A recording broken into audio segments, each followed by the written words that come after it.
আমরা রাস্তায় চলার সুন্নত আদবসমূহ সম্পর্কে আলোচনা ইতিপূর্বের পাঠে আমরা শুনতেছিলাম। এদের দ্বিতীয় পাঠ যে মহিলারা 12 নম্বর, মহিলারা রাস্তায় চলার সময় এক কর্নার দিয়ে চলবে, মাঝখান দিয়ে চলবে না।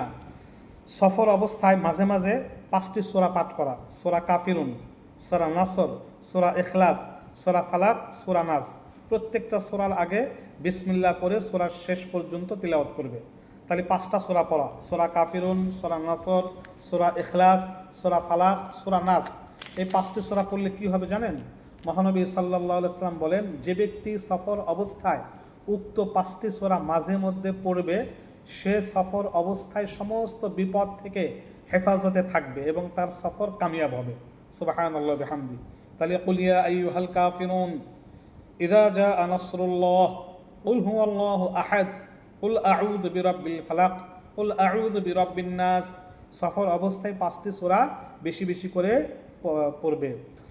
গন্তব্যস্থলে পৌঁছার পরে দোয়া করবে, হে আল্লাহ, আমি তোমার কাছে এ জনপদে যা কিছু আছে সেগুলোর কল্যাণ কামনা করছি। এইভাবে দোয়া করবে, আল্লাহুম্মা ইন্নী আসআলুকা খায়রাহা ওয়া খায়রা মা ফিহা ওয়া আউযু বিকা মিন শাররিহা ওয়া শাররি মা ফিহা। আরবি বলতে না পারলে বাংলাতেই বলবে। অথবা এই দোয়া পাঠ করবে, যেখানে নামবে, সফর করে যেখানে নামবে এই দোয়াটা পাঠ করবে, আউযু বিকালিমাতিল্লাহি তাম্মাতি মিন শাররি মা খালাক, আউযু বিকালিমাতিল্লাহি তাম্মাতি মিন শাররি মা খালাক। এই দোয়াটি পাঠ করবে, তাহলে কোনো কিছু তার কোনো ক্ষতি করতে পারবে না।